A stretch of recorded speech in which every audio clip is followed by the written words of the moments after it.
আবহাওয়ার আপডেটের দিকে নজর রাখবো। টানা বৃষ্টিতে বিপদ উত্তরবঙ্গে।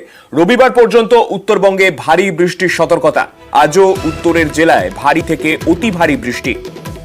আমাদের সঙ্গে রয়েছেন আমাদের প্রতিনিধি বিশ্বজিতের থেকে আরো বিস্তারিত জানবো ঠিক কি জানানো হয়েছে হাওয়া অফিসের তরফে। বিশ্বজিৎ, দেখো, উত্তরবঙ্গে যে বৃষ্টি চলছে সেটা আরো উত্তর পূর্ব ভারতের যে রাজ্যগুলো সেখানে আরো ভারী থেকে অতি ভারী বৃষ্টি। মেঘালয়ে আজও প্রবল বৃষ্টির আশঙ্কা রয়েছে। কাজেই সিকিম, ভুটান এবং উত্তর পূর্ব ভারতের রাজ্যগুলিতে যত বৃষ্টি বাড়বে ততই উত্তরবঙ্গের বিপদ বাড়বে।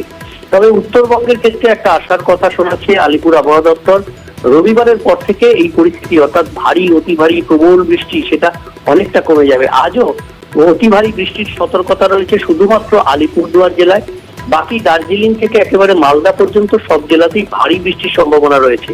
আগামীকাল থেকে এই বৃষ্টির সম্ভাবনাটা আরো একটু কমবে এবং বিক্ষিপ্তভাবে উত্তরবঙ্গের ওপরের দিকের 5 জেলাতে ভারী বৃষ্টি চলবে। রবিবারের পর থেকে সেটাও কমে যাবে, অর্থাৎ হোয়াইট স্প্রেড রেনের জায়গায় ফেয়ারলি হোয়াইট স্প্রেড রেন, বিক্ষিপ্তভাবে দু এক জায়গায় বৃষ্টি হবে।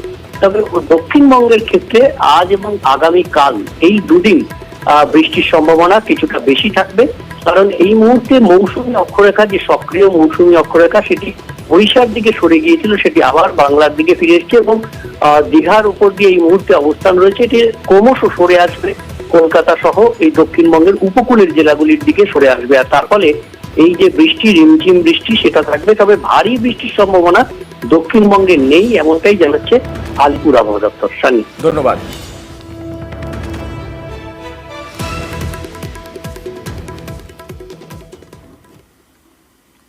উত্তরবঙ্গ, সিকিম, ভুটান এই সমস্ত জায়গায় টানা বৃষ্টির জের। টানা বৃষ্টিতে বিপর্যস্ত বাংলা সিকিম লাইফলাইন।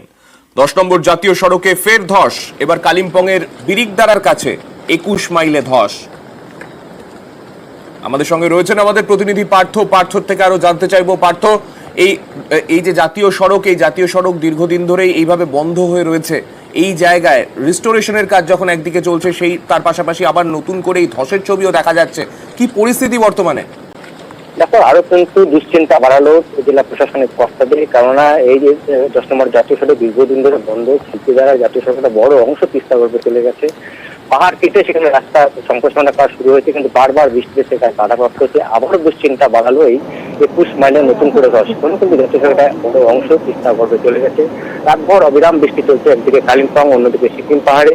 তার জেরে নতুন করে ধস 21 মাইলে, অর্থাৎ একই তো ধসে জেলা 10 নম্বর জাতীয় সড়ক, সঙ্গে এই 21 মাইলে বিরিকদারার কাছে 21 মাইলে ধস আবারও কিন্তু দুশ্চিন্তা বাড়ালো প্রশাসনকে। এবং যেভাবে বৃষ্টি চলছে, আগামী রবিবার পর্যন্ত ভারী বৃষ্টি পূর্বাভাস রয়েছে উত্তরবঙ্গে, তাই এইভাবে দুর্ভোগ দুশ্চিন্তায় রয়েছে তিস্তা পাড়ের বাসিন্দারাও। এবং আজ জানিয়ে রাখি যে কালিম্পং এবং দার্জিলিং এর সংযোগকারী যে তিস্তা বাজার কৃষক রোড, সেই রাস্তাও কিন্তু বন্ধ হয়ে গেছে। আবার তিস্তার জল তিস্তা বাজার সব মিলিয়ে টানা কিন্তু বিপর্যস্ত গোটা পাহাড়। বেশ, ধন্যবাদ পার্থ। আমরা শিলিগুড়ি যাওয়ার কথা ছিল, কিন্তু এই যে এরকম বৃষ্টিতে এখন কি করে যাব? সব দিক দিয়ে তো রাস্তা বন্ধ। ওইদিকে কালিম্পংয়ের ওইদিকে লাভা রাস্তা ডিএম বন্ধ করছে, তো আমরা এখানে ফেসে আছি। এখন কতক্ষণে রাস্তা খুলে তারপরে আমরা যাব।